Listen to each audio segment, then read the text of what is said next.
O tema da palavra de hoje é como ser bem-sucedido através da obediência. Diga comigo, como ser bem-sucedido através da obediência. Eu quero que você saiba, você precisa entender que a bênção, ela está muito ligada à nossa obediência, à nossa resposta de obediência, até porque não, você só tem fé, de fato, se você obedeceu. Seguir direção pode ser simples para algumas pessoas que conhecem a palavra de Deus, mas não é simples para todas as pessoas. Tem muitas pessoas que têm extrema dificuldade para receber direção. Coisas simples elas não obedecem. Mas eu quero te dizer que a bênção ela está vinculada à sua obediência.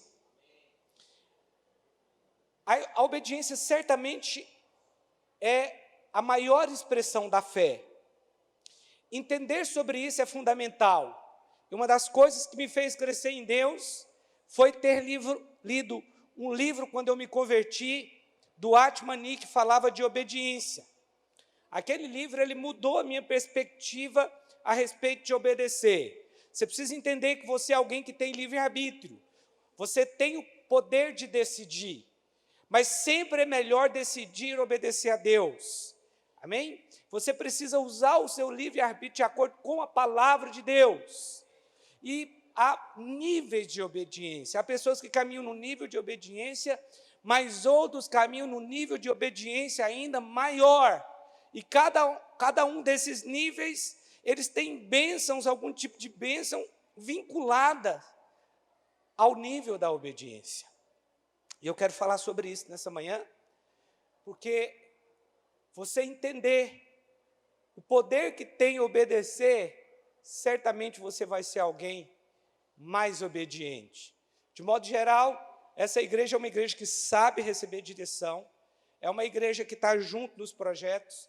De um modo geral, eu posso dizer que essa igreja é uma igreja de pessoas que obedecem, mas sempre tem aqueles que são carnais, sempre tem aqueles que são do contra, sempre tem aqueles que questionam, sempre tem aqueles que têm sempre um questionamento, questionam o seu líder e questionam as pessoas. Pastor, é errado questionar? Não é errado, de jeito nenhum. Mas pessoas que só questionam, isso é errado. Pessoas que ficam questionando, que ficam murmurando, isso é muito ruim. É muito ruim porque essa pessoa está mostrando que ela de fato não tem um coração obediente. O primeiro nível de obediência é o nível da obediência comum, em que a pessoa só obedece quando ela concorda. Esse nível de obediência é o mais básico que existe, porque ele está vinculado mais àquilo que convém. Então, se algo me convém, eu obedeço. Se não me convém, eu não obedeço.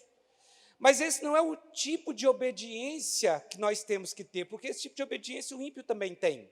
Se convém para ele, ele obedece. Se não convém, ele não obedece. Então, esse é o nível mais básico que tem. E não há nenhuma recompensa por esse tipo de obediência, porque, na verdade, quando convém, ele obedece, quando não convém, ele não obedece. Mas o tipo de obediência bíblico vai muito além disso. O ímpio, então, ele obedece. Se ele tiver interesse, quando ele recebe uma ordem lá no seu trabalho, ele obedece, porque se ele não obedecer, ele não recebe o salário, ele pode ser desligado da empresa. Esse é o primeiro nível de obediência. Ele está vinculado àquilo que convém. Os irmãos estão comigo aqui, amém? Mas eu queria falar de um outro nível de obediência, que é o nível da obediência de você obedecer sem concordar. Você sabe de uma coisa? Deus, ele vai tratar com você. Deus, ele trata conosco. Por que muitas vezes você ora e Deus fica em silêncio? Da mesma forma, quando o seu filho, ele questiona uma direção que você dá. E ele fala, por quê? Você fala, porque eu quero. Você não explica. Você tem uma explicação, mas você não explica para o filho, porque você quer tratar com ele. Mas por que eu tenho que fazer isso? Porque eu quero que você faça. O que você está dizendo? Eu quero que, em primeiro lugar, eu quero que você saiba quem manda. Segundo lugar, eu não vou te contar por quê. O pai e a mãe sabem por quê, mas não conta. Esse é o nível da obediência sem você querer, sem você concordar. Não é assim? É porque eu quero. Esses dias eu estava aqui, no ano passado, estava tendo aqui, a gente estava ministrando aqui, não lembro se era sobre casais, sobre criação de filhos, o que era, e a Poliana pediu para todas as crianças saírem lá das salinhas e ficar aqui. E uma criança mandou me perguntar, por que eu não posso ficar na salinha? Falei, mas ela mesma não me perguntou, ela mandou outra pessoa, porque não seria fácil para ela ter que questionar o pastor. E eu falei, porque eu quero, porque não é para ninguém ficar lá, avisa para ela. Então esse é o nível de obedecer sem concordar. E vou te falar mais, esse ainda é o nível básico. É mesmo, pastor? É, mas tem muitas bênçãos vinculadas a esse tipo de obediência. Porque nem sempre nós vamos concordar mesmo. E nós precisamos ter espiritualidade, maturidade, para obedecer mesmo sem concordar. Porque quando nós obedecemos sem concordar, existem muitas bênçãos vinculadas a isso. Não pense você que não tem, porque tem. Porque no mundo, meus irmãos, as pessoas são muito rebeldes. Mas aqui não deveria ser assim. E muitas vezes você vai receber uma direção minha, uma direção do seu líder de rede, do seu pastor de rede, ou do seu discipulador, que você não vai concordar. Mas eu quero te dizer, faça, obedeça. E você vai usufruir de coisas que outras pessoas que não têm esse entendimento não conseguem usufruir. Seja alguém maduro. Nós não podemos obedecer só quando concordamos. Olha, em muitos momentos, você vai ser confrontado por uma direção que será dada. Mas isso aconteceu em toda a nossa vida. Aconteceu na nossa criação com os nossos pais. Acontecem nas universidades, mas quando isso acontece dentro da igreja, alguns resistem. Mas você não deveria resistir. Lucas capítulo 5, queria que você abrisse lá Lucas capítulo 5, vou ler a partir do versículo 1. Vá para Lucas capítulo 5, verso 1.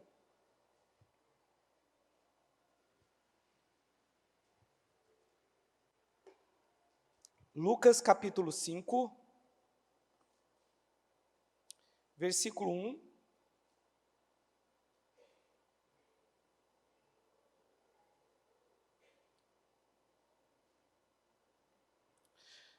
Vamos ler até o versículo 5. Aconteceu que, ao apertá-lo a multidão para ouvir a palavra de Deus, estava ele junto ao lago de Genezaré, e viu 2 barcos juntos à praia do lago, mas os pescadores, havendo desembarcado, lavavam as redes. Entrando em um dos barcos, que era o de Simão, pediu-lhe que o afastasse um pouco da praia, e assentando-se, ensinava do barco as multidões. Quando acabou de falar, disse a Simão, faze-te ao largo, e lançai as vossas redes para pescar. Respondeu-lhe Simão, mestre, havendo trabalhado toda a noite, nada apanhamos, mas sob a tua palavra lançarei as redes. Deixa eu te falar uma coisa. Quando você não concordar, você vai dizer isso. Ok, eu não concordo. Não estou falando que você tem que falar isso para a pessoa. Mas sob a tua palavra eu vou lançar as redes. O que Pedro estava dizendo aqui é o seguinte, Jesus, você conhece da Bíblia. Eu conheço de pescaria. Eu sei que não tem peixe ali. Eu sei que o mar não está para peixe. Eu não concordo com você, Jesus. Não concordo. Porque nós pescamos a noite inteira. Usamos todas as técnicas possíveis e nada apanhamos. Mas sob a tua palavra lançarei a rede. Eu quero te dizer, Jesus, que eu não concordo, mas a responsabilidade é sua. Quando você segue uma direção, saiba, a responsabilidade é de quem te deu a direção. Ela não é sua.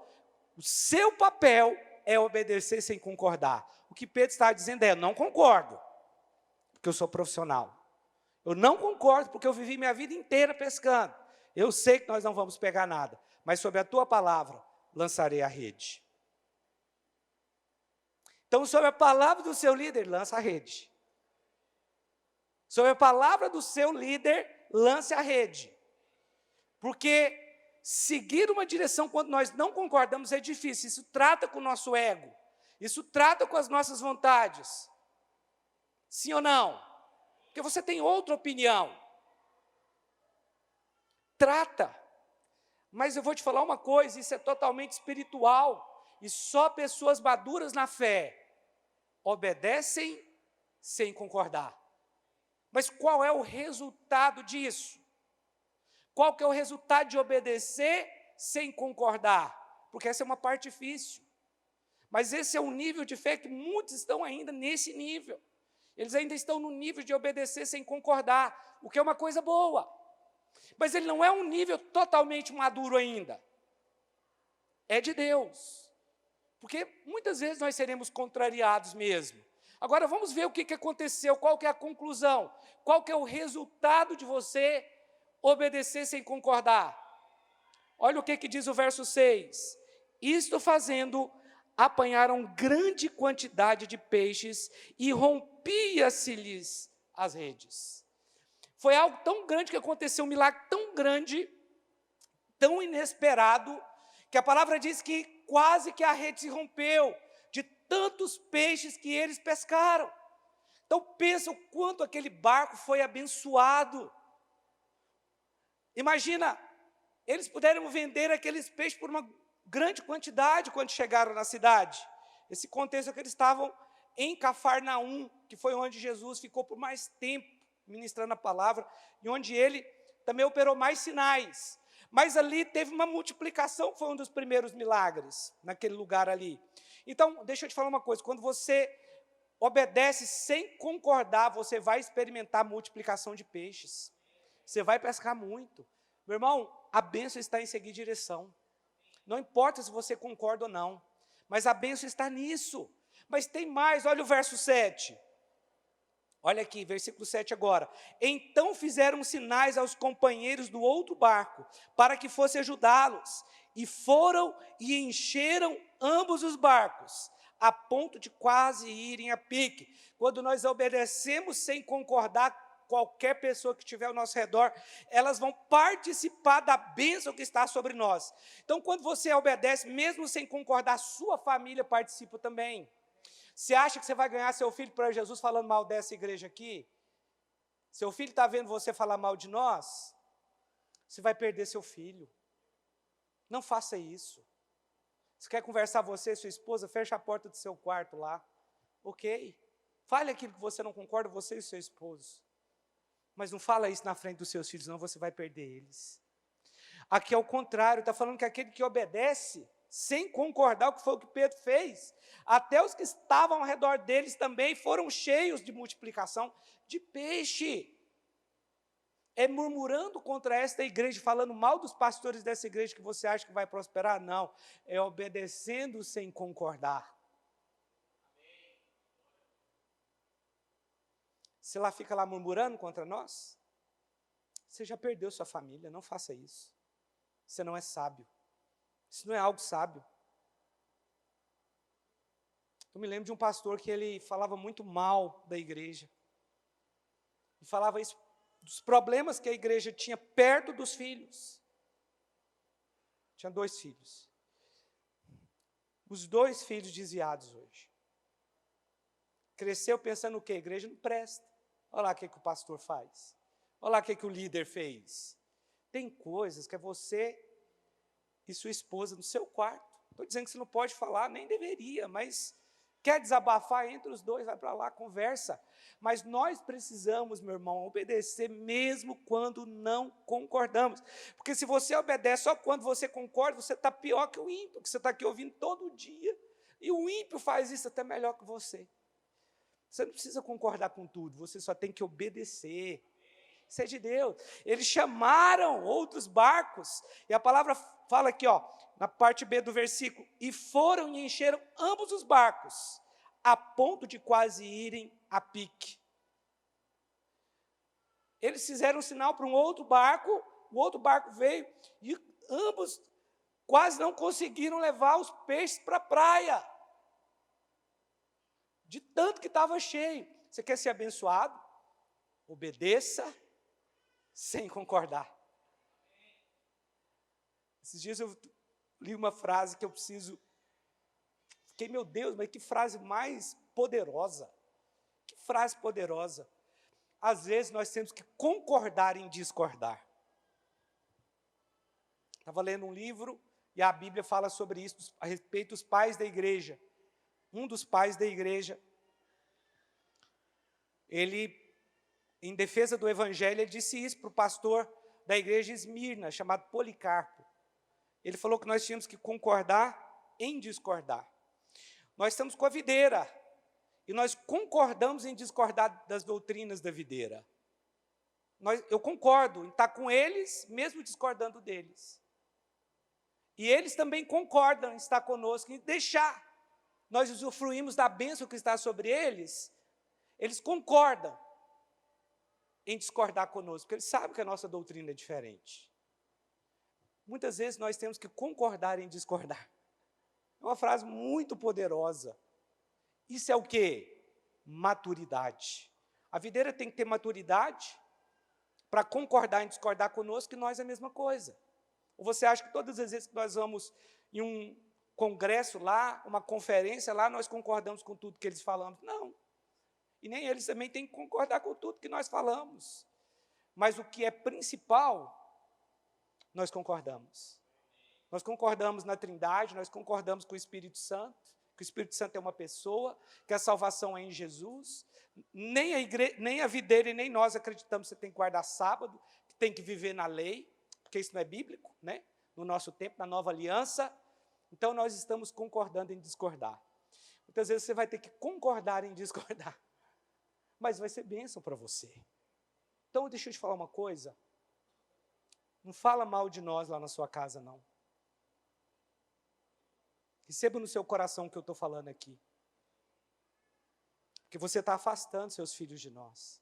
Ou outras pessoas, seus pais, talvez, sei lá quem. Mas tem um outro nível ainda mais poderoso do que esse. E o outro nível que é mais poderoso com esse é concordar de coração. Então, o primeiro nível é obedecer, o primeiro nível é obedecer quando eu concordo. O segundo nível é obedecer quando eu discordo. E o terceiro nível é obedecer de coração. Obedecer de coração é um nível ainda mais elevado que o obedecer sem concordar. É quando você confia no seu líder de tal forma que você é um com ele. Que quando uma direção é dada, você é o primeiro a ir lá e fazer. Essas pessoas são as pessoas que mais rompem, que mais crescem. Porque ele simplesmente ouve uma direção, ele já corre lá, ele já é o primeiro a fazer. Ele não questiona, ele não fica parado para analisar, será que é, será que não é? Simplesmente ele mergulha naquilo. Simplesmente ele mergulha aqui em Romanos capítulo 6. Deixa eu ver se é isso mesmo aqui. Romanos capítulo 6, verso 17. Olha o que está escrito em Romanos 6, 17.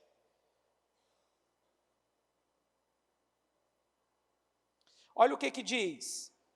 Mas graças a Deus, porque outrora escravos do pecado, contudo vieste a obedecer de coração a forma de ensino, de doutrina, a que fostes entregue. O que é de fato obedecer de coração? É uma obediência sem reservas. Você confia na sua igreja, você confia no seu líder, e aí você obedece de coração. É o nível que está acima do obedecer sem concordar. Você já passou desse nível, ainda que talvez numa fase da nossa vida cristã você vai ter que obedecer sem concordar mesmo. Mas você pode chegar numa fase onde você vai obedecer de coração, porque você entende, há pessoas sérias ali.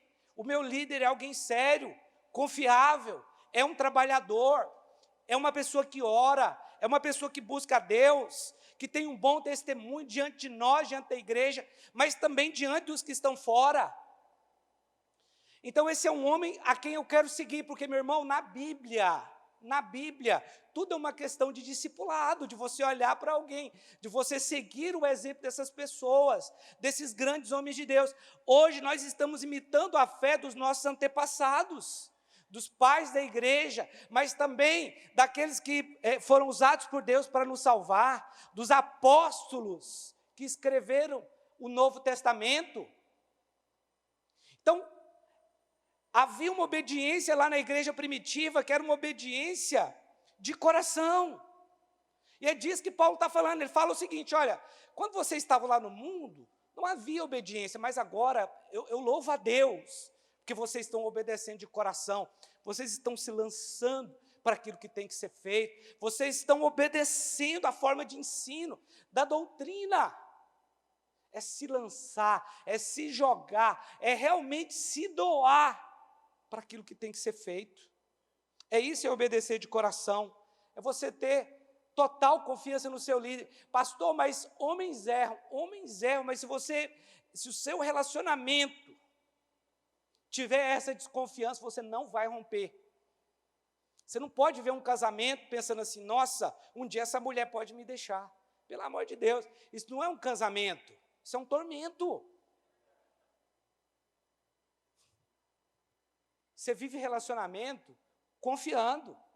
Claro que homens erram, mulheres erram, homens erram, mas obedecer de coração é fazer o melhor que você puder fazer, é colocar sua força, sua vida, seu vigor, tudo naquela direção que você recebeu. Amém? Estão calados, hein?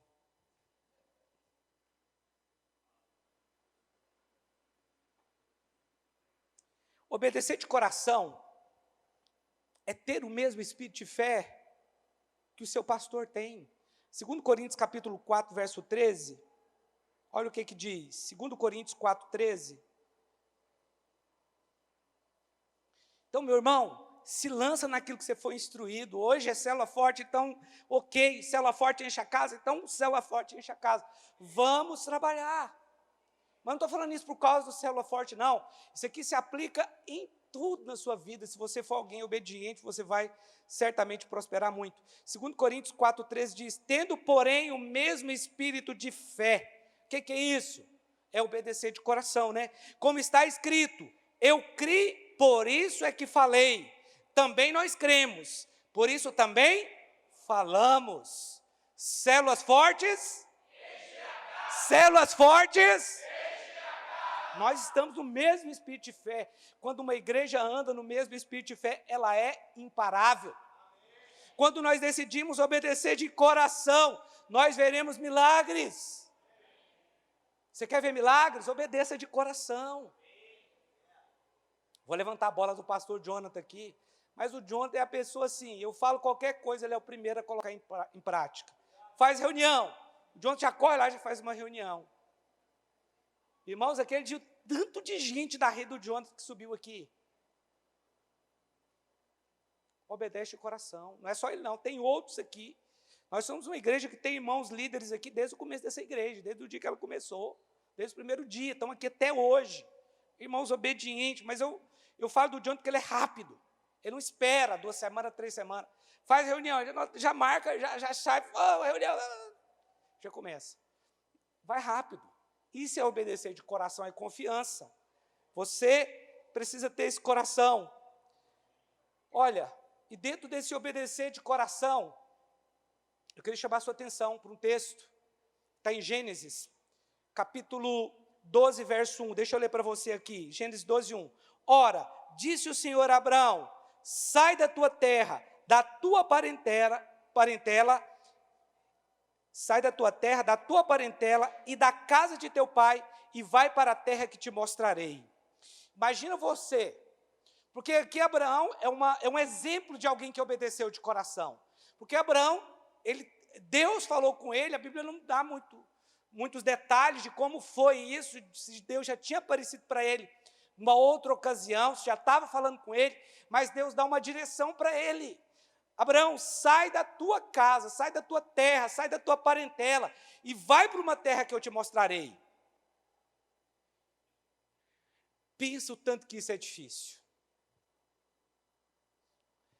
Obedecer de coração, meu irmão, nem sempre é fácil, mas as bênçãos que estão vinculadas a isso, elas são muito superiores, são muito grandes, porque isso é um nível de fé muito alto.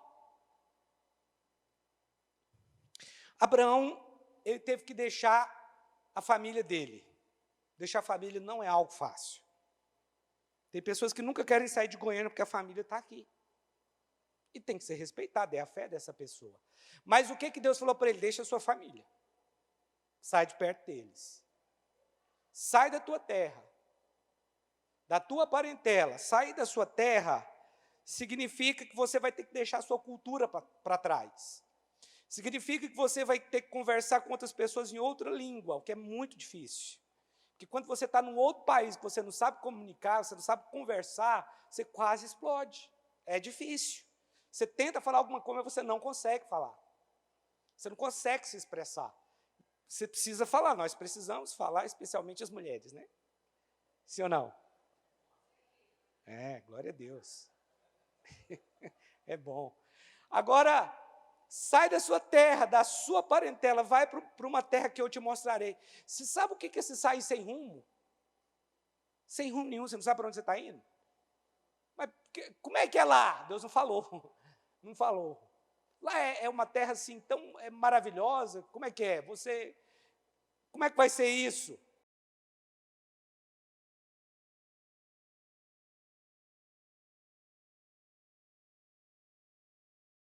Não falou. Agora Deus falou que ele ia ser abençoado, isso Deus falou, mas também nem falou muita coisa. Eu vou fazer de ti uma grande nação, você vai prosperar, você vai ser muito abençoado. Essa foi a promessa, mas aquela foi uma obediência, assim, que Abraão, ele se lançou, foi de coração, obedeceu de coração. Meu irmão, você não sabe o que é sair. Quando a gente viaja, fica para fora aí, 15 dias, 20 dias, dá uma vontade tão grande de voltar para o Brasil, meu irmão. Como é bom comer o feijão do Brasil. Você acha que tem carne boa igual aqui? Não tem, não. Você vai lá para fora. Deixa eu te contar aqui. A minha primeira viagem internacional, nós fomos primeiro para Paris. Meu irmão, como eu fiquei decepcionado com Paris. Porque você vai para um país de primeiro mundo, você pensa que é tudo maravilhoso. Quando nós pegamos o metrô da estação, do aeroporto, para o lugar, para o hotel que a gente ia ficar, talvez isso não seja a sua época, mas me deu saudade do Eixão Anhanguera ali, ó. Estava tão apertado lá dentro, tão apertado. E mais, as pessoas não gostam, você encosta nelas lá não. Porque quando o trem para, você vai para frente. E a Poliana, quando o trem parou, 2 vezes a Poliana foi para frente e tocou na pessoa, numa mulher que estava lendo um livro. Ela deu uma olhada para a Poliana, assim, ó, 2 olhadas. Aí eu falei para a Poliana em voz alta, ela não entendia mesmo. Falei, fala para ela ir de Uber, não quer que ninguém encosta nela, né?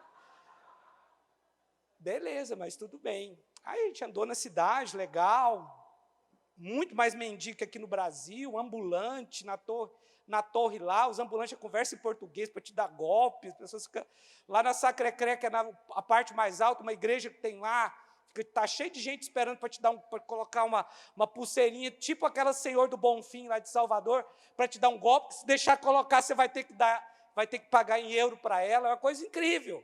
Falei, meu Deus, é isso que eles chamam de país de primeiro mundo? Mas o pior não foi isso, foi a gente entrar dentro de um restaurante.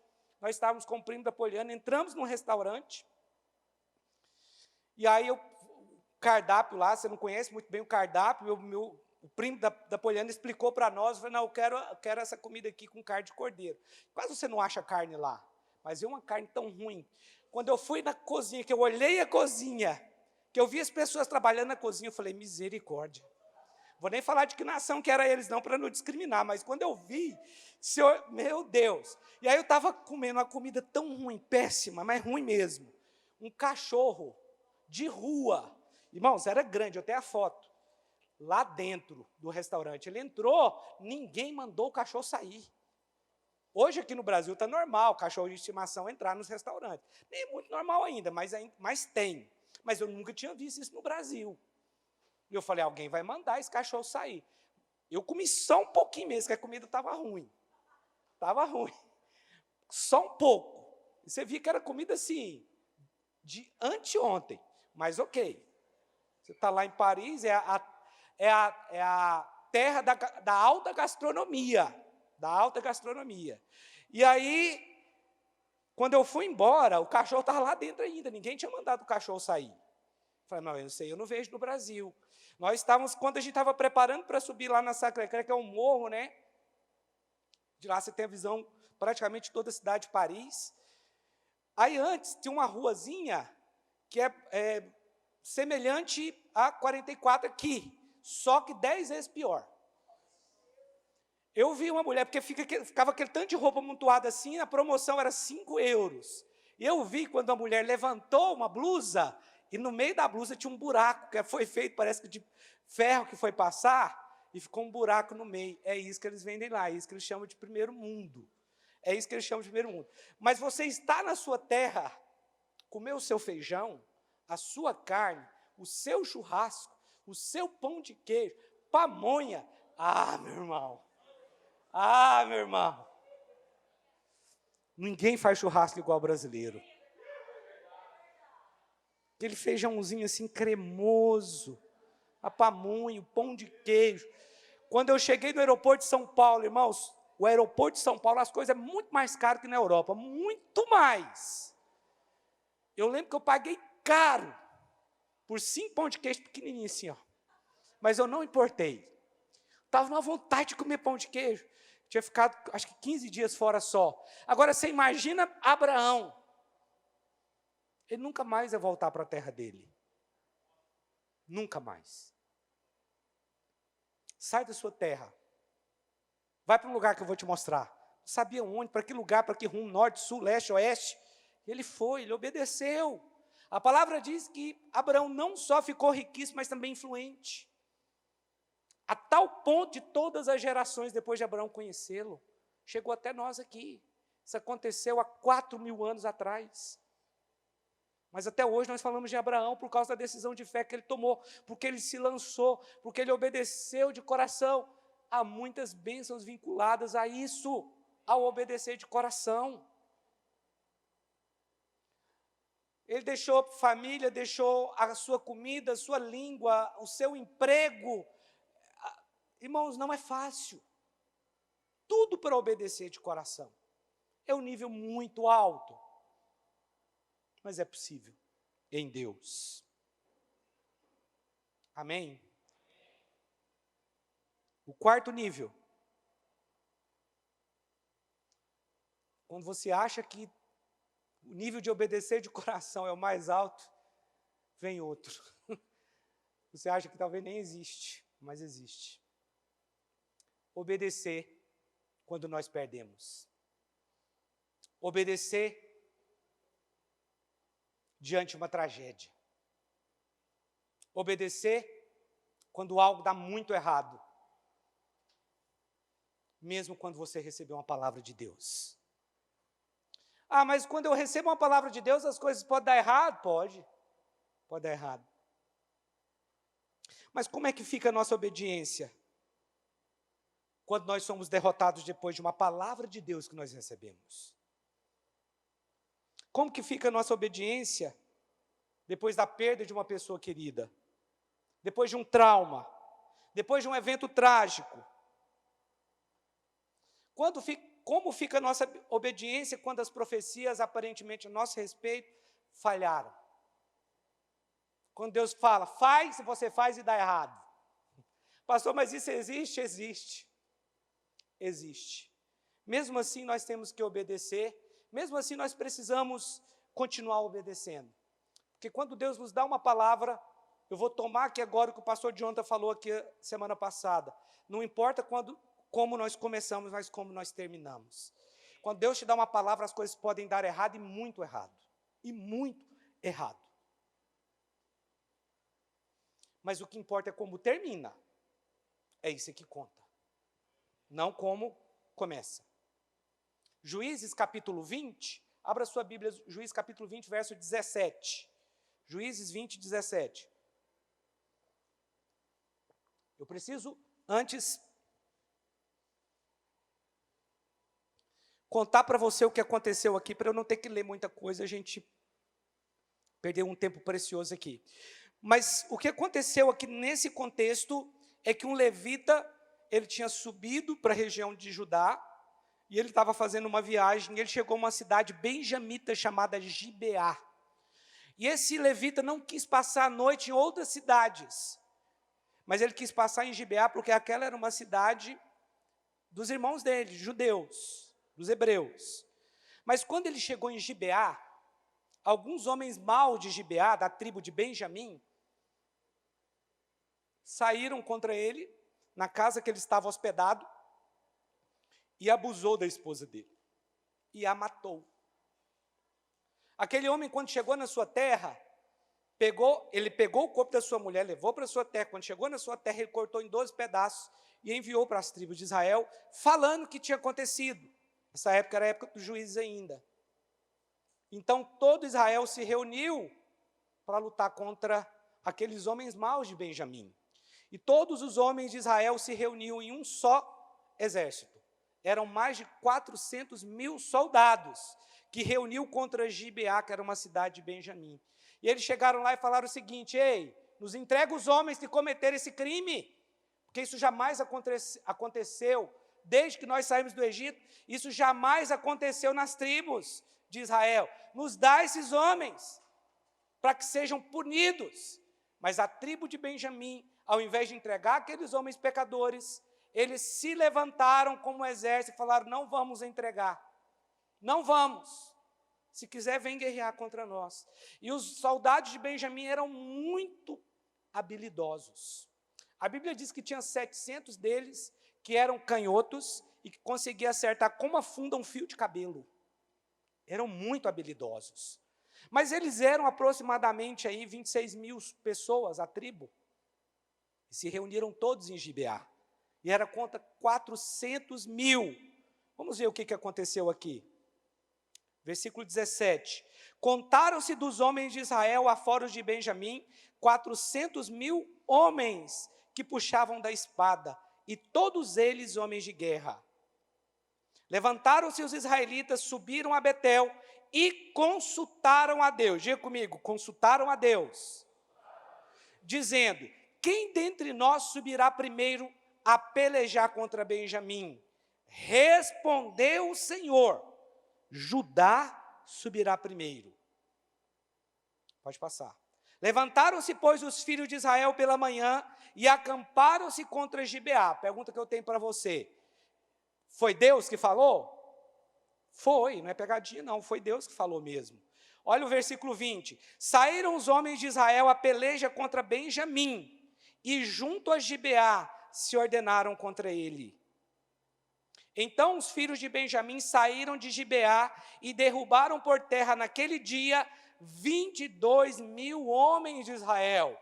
Então preste atenção, os 400 homens estavam ali reunidos, a tribo de Judá sai primeiro para batalhar contra Benjamim. Havia uma palavra de Deus, sai contra eles, a tribo de Judá sobe primeiro, mas eles saíram contra a tribo de Benjamim, contra Gibeá.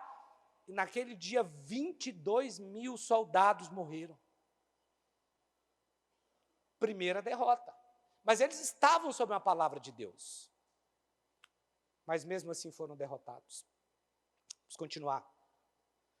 Agora, espera. Imagina você recebe uma palavra, você faz o que Deus mandou fazer, mas você sofre uma derrota. Você vai de novo? O que você vai fazer? Acho que não foi de Deus aquela palavra. Se fosse de Deus, eu teria vencido. Mas vamos continuar aqui. Então os filhos de Benjamim, 21. Então os filhos de Benjamim saíram de Gibeá, 22. Porém se animou o povo dos homens de Israel, e tornaram a ordenar-se para a peleja, no lugar onde no primeiro dia o tinham feito. Espera aí. Então eles se reanimaram e foram de novo para a batalha. Mas antes disso, eles consultaram o Senhor pela segunda vez. Olha o próximo verso aqui. Antes subiram os filhos de Israel e choraram perante o Senhor até a tarde. E consultaram ao Senhor, dizendo: tornaremos a pelejar contra os filhos de Benjamim, nosso irmão? Respondeu o Senhor: subi contra ele. Só que eles já tinham obedecido a Deus e tinham perdido 22.000 soldados. Mas e agora, o que vai acontecer? Olha aqui. Chegaram-se, pois, os filhos de Israel contra os filhos de Benjamim no dia seguinte. Também os de Benjamim no dia seguinte saíram de Gibeá de encontro a eles e derrubaram ainda por terra mais 18.000 homens, todos dos que puxavam da espada. Eles obedecem a Deus, sai a guerra, 22.000 morrem. Eles choram, vão para a casa do Senhor e perguntam: subiremos nós para guerrear contra nossos irmãos? E o Senhor diz: sobe. Eles subiram e perderam mais 18.000 agora, 40.000 pessoas. Pela segunda vez, obedeceram e foram derrotados. Qual que é a nossa postura? Quando nós obedecemos a Deus, mesmo assim nós perdemos.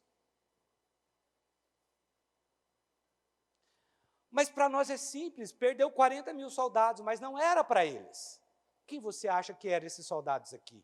Primeiro a Bíblia diz que eles eram valentes. Mas os soldados que permaneceram o restante, certamente perderam amigos muito queridos, familiares, que saíam famílias inteiras para a guerra dos homens. Irmãos, primos, pais, morreram. 40.000 pessoas. Como fica a nossa obediência diante da tragédia? Isso aqui foi uma tragédia. Por 2 vezes a palavra diz que eles consultaram a Deus e perderam. Por que isso acontece? Nós não temos uma explicação, mas o fato é que muitas vezes nós vamos passar por situações muito desagradáveis, perdas, por tragédias, mas nós ainda vamos perseverar? Porque esse é um nível de obediência, meu irmão, que é hard. Que no momento da tragédia é o momento mais difícil, porque ele é o momento do questionamento. Ah, por que morreu? Por que eu perdi tudo? Por que eu quebrei? Por que isso? Deus me deu uma palavra, e Deus isso, Deus aquilo. Vamos continuar lendo agora.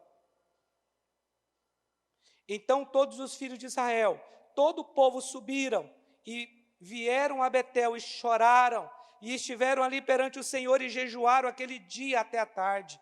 E perante o Senhor ofereceram holocaustos e ofertas pacíficas. E os filhos de Israel perguntaram ao Senhor, porquanto a arca da aliança de Deus estava ali naqueles dias.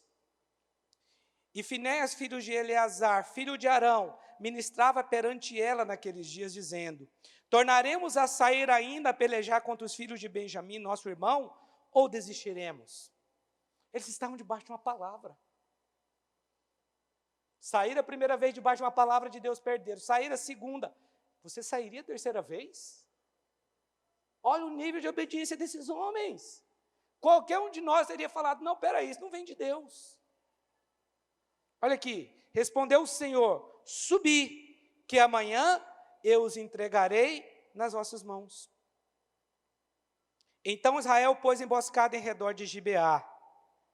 Ao terceiro dia, subiram os filhos de Israel contra os filhos de Benjamim, e se ordenaram a peleja contra Gibeá, como das outras vezes. Quando eu li esse texto ao terceiro dia, de fato isso me ligou lá ao terceiro dia de que Jesus ressuscitou. O primeiro dia, o segundo dia, foram dias de derrotas para aqueles discípulos. Eles se sentiram muito derrotados. Era como se tudo aquilo que Jesus falou durante 3 anos e meio tinha caído por terra na morte de Jesus. Tudo parecia acabado e morto. Os discípulos estavam perplexos, desesperados. Mas no terceiro dia, Jesus ressuscitou. Aqui está dizendo que no terceiro dia, subiram os filhos de Israel contra os filhos de Benjamim e se ordenaram a peleja contra Gibeá, como das outras vezes. Então os filhos de Benjamim saíram de encontro ao povo e, deixando-se atrair para longe da cidade, começaram a ferir alguns do povo e mataram, como das outras vezes, uns 30 dos homens de Israel pelas estradas, das quais uma sobe para Betel, a outra para Gibeá do campo. Então os filhos de Benjamim disseram: vão derrotados diante de nós como dantes. Porém, os filhos de Israel disseram: fujamos e atraiamo-los da cidade para as estradas. Todos os homens de Israel se levantaram do seu lugar e se ordenaram para a peleja em Baal-Tamar. E a emboscada de Israel saiu do seu lugar das vizinhanças de Geba. 10.000 homens escolhidos de todo Israel vieram contra Gibeá, e a peleja se tornou reinha. Porém, eles não imaginavam que a calamidade lhes tocaria. Verso 35. Então feriu o Senhor a Benjamim diante de Israel, e mataram os filhos de Israel naquele dia 25.100 homens de Benjamim, todos dos que puxavam a espada. Então eles vencem a guerra no terceiro dia. Nós vencemos sempre no terceiro dia. Olha, se você está passando por tragédia no primeiro e no segundo dia, deixa eu te falar uma coisa. Jesus ressuscitou no terceiro dia. Você tem uma esperança. Você tem uma esperança, a vitória é sua. O que importa é como termina. Naquele dia ainda 30 morreram, 30 pessoas. Mas Israel colocou emboscadas para a tribo de Benjamim. Naquele dia, mais de 25.000 pessoas morreram. Da tribo de Benjamim, resumindo aqui, depois você pode ler, somente 700 homens conseguiram fugir. Porque na cidade de Gibeá, todas as pessoas foram mortas. Todas as pessoas foram mortas ali. Mas 700 homens conseguiram fugir. Qual o problema da tribo de Benjamim aqui? A tribo de Benjamim colocou a sua própria tribo acima das leis de Deus. Nós precisamos tomar muito cuidado quando nós colocamos pessoas que estão vivendo no pecado acima das leis de Deus. E nós apoiamos pessoas que estão no pecado. Como eles fizeram? Porque eles apoiaram criminosos, pessoas que abusaram de uma israelita e ainda a mataram depois. Nós temos que tomar cuidado com isso, de colocar os nossos interesses pessoais acima dos interesses de Deus. Deus, ele tem que vir em primeiro lugar. Deixa eu te falar uma coisa, cuidado para você não entrar numa guerra que não é sua. Pessoas que ficam defendendo outras pessoas que estão no pecado que não querem se arrepender. Mas por dó, fica defendendo aquela pessoa, ao invés de defender as leis de Deus. Essa tribo cometeu um erro gravíssimo. Gravíssimo. Você não pode entrar numa guerra que não é sua. Mas esses homens de Benjamim, que eram homens de Deus, eles entraram numa guerra apoiando pecadores e criminosos. E por isso morreram. Porque quando você entra numa guerra que não é sua, você morre. Deixa eu te contar uma história aqui. Quando eu entrei na Vinha, 11 anos atrás, tinha um rapaz, 30 anos de idade, ele estava se preparando para casar, estava noivo, e ele estava fazendo um trabalho em uma outra cidade, aqui no estado de Goiás. Ele era da Videira, e ele ia para essa cidade todo sábado, passava o final de semana e voltava para Goiânia, porque ele morava aqui.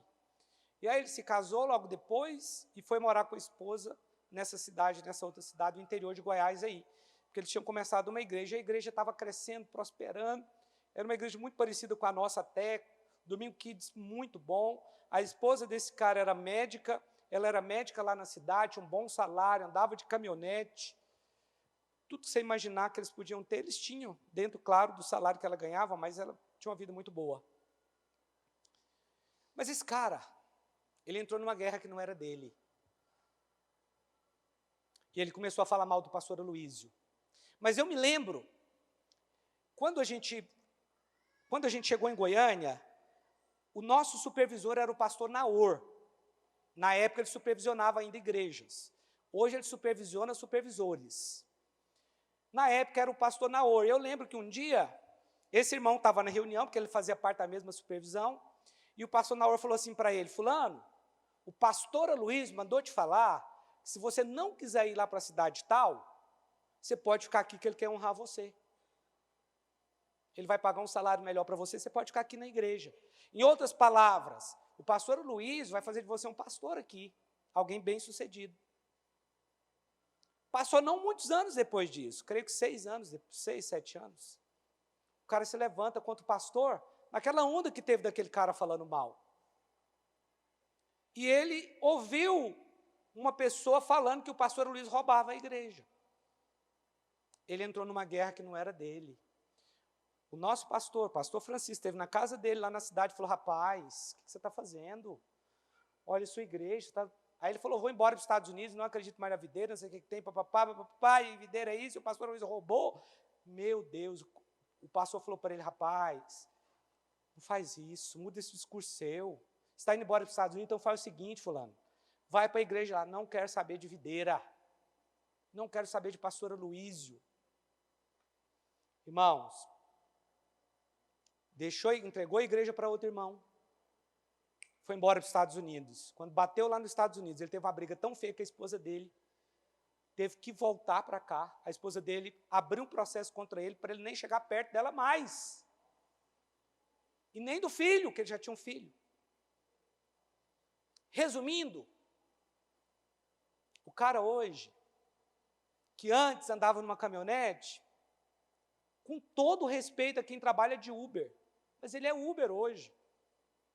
Pelo que ele tinha, ele poderia estar muito na frente com uma igreja grande. E outro dia um pastor, até que teve aqui, da videira, falou que encontrou com ele ainda zombou do pastor. E aí, se está lá naquela videira ainda, porque o pastor estava comendo uma marmitex, eles estavam fazendo um trabalho aqui, estava comendo uma marmitex. E aí, lá os pastores da videira, desse jeito aí, comer marmitex, zombando, até hoje não se arrependeu. Sabe o que é isso? Entrar numa guerra que não é sua. Foi o que os benjamitas fizeram. Ficaram apoiando pecadores. Pecador, você tem que repreender, falar, sai disso aí, meu filho, senão você vai se dar mal. Nós não andamos com pessoas que não querem se arrepender. Nós ajudamos pessoas que estão no pecado, sim, mas andar com elas, pessoas que não querem se arrepender, de jeito nenhum. Mas aqui você vê que eles eram mais leais à tribo do que a Deus. Isso é um grande problema. Agora a pergunta que eu tenho para você, diante de tudo que você viu aqui, mesmo em face da derrota, você vai continuar obedecendo?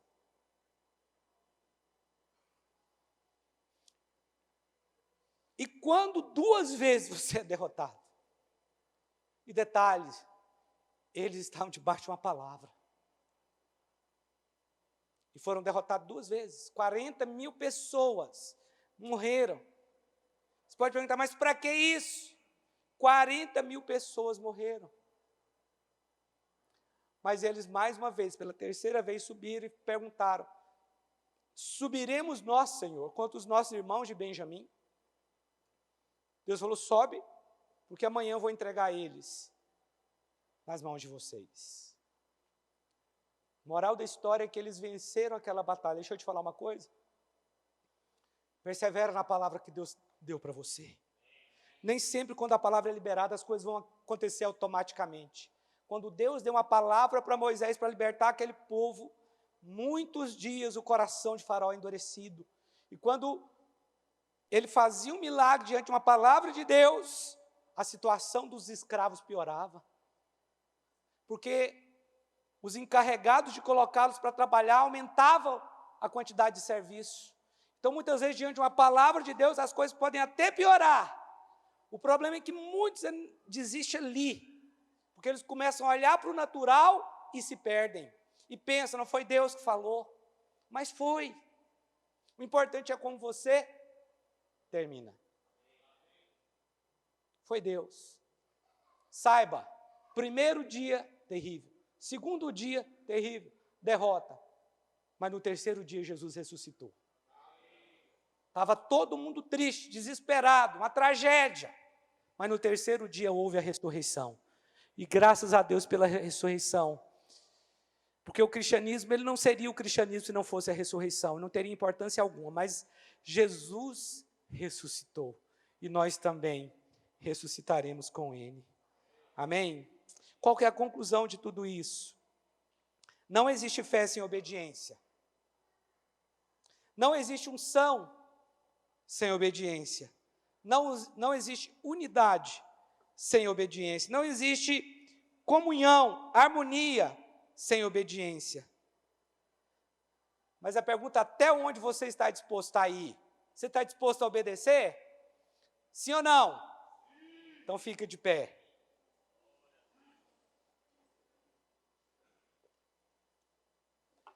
Primeiro nível de obediência é obedecer quando eu concordo.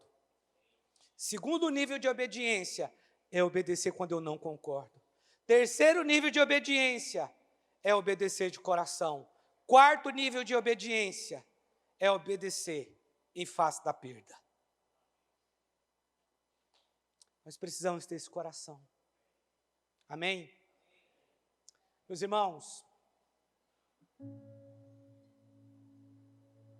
muitos de nós não temos ideia do que irmãos nossos lá no passado viveram em face da obediência. Como aqui? E que diante de uma palavra de Deus perderam a vida.